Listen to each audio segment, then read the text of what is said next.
Katie from Australian Rescue First Aid here. I'm here today because I want to give you a few tips and tricks on how to deal with a choking infant. Now, as a first aid trainer and a parent myself, when you have a newborn, if you know, your heart is like this the whole time. Your anxiety, if you never had it before, you 100% have it now.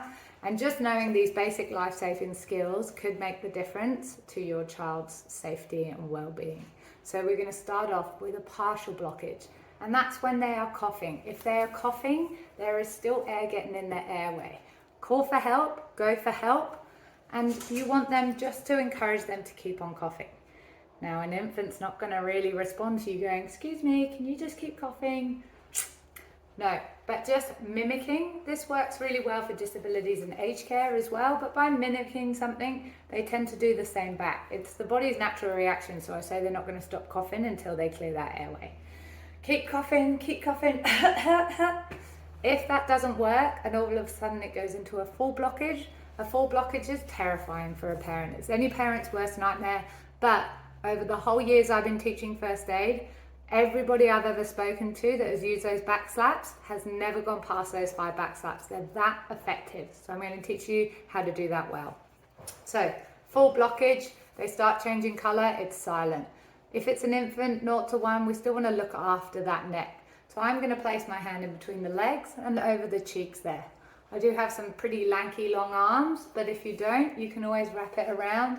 Still hold on to those cheeks. You want to support that neck.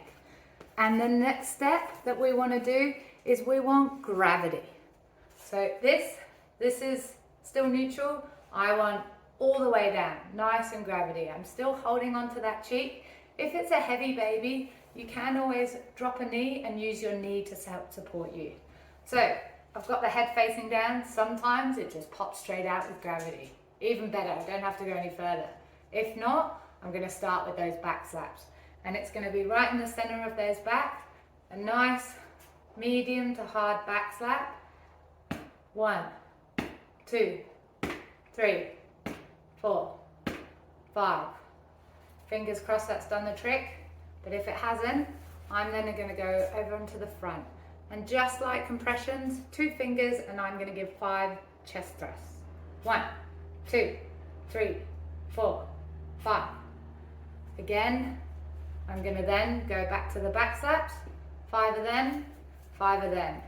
If they go unconscious, we already know they're not breathing. I'm going to lie it down on a hard surface and I'm going to start commencing CPR. If they do get it out and they start crying, they're coming to, brilliant. You've done a great job. You've cleared that airway. The best way then to hold them, if you're the first aid and you've done it, you're probably going to give it back to the caregiver or the parent or the guardian. Get them to hold it with the baby facing out, with its head facing down. This way, if there's any other vomit or anything coming out, it still keeps going to come out nice and easy and clearly, and you can then support the head and keep an eye on it as a first aider. If you're ever in doubt, please still call for help at any point, right at the start, even after, just to make sure everything's right. It's all about reassuring yourself and taking the what if away. Hopefully that gives you a little bit of confidence and some skills to be able to use. I'm Katie from Australian Rescue First Aid. Come check us out and we can give you some more tips and tricks. Thank you. Bye.